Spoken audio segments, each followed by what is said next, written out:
Joe Pickett with inStitches. Welcome back. We are going to cover part 2 of 3, assembling your Shoo-Fly block. And this is specifically about how to press your block. I have taken and chain stitched all my parts, and I have separated them by just snipping between. And now I'm ready to press my blocks.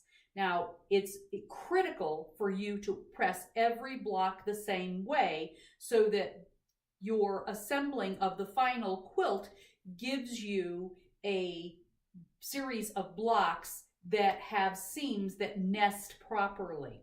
So you'll notice I have a top. I'm going to call this my outie and this my outie, my outer boxes.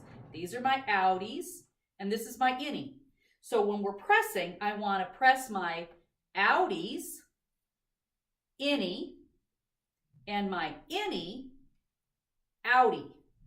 So let's do that. Here's my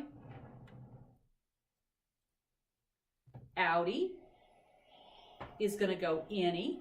Remember, when we are pressing, we are only sliding a little tiny bit to get that seam to fold over nicely. Do the outside.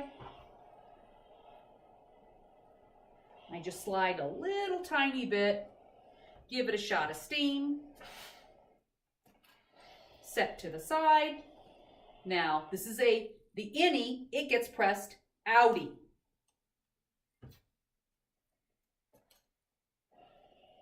Turn it over. Slide just a little bit on gently slide. It's the only time you use a sliding motion on your quilt blocks.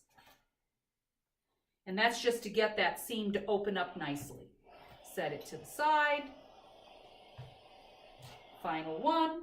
This is an outie. We're going to press it innie.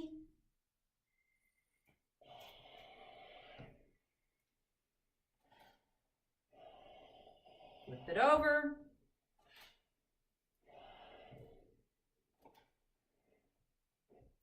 And now we have our 3 pieces that are ready to seam. And you'll notice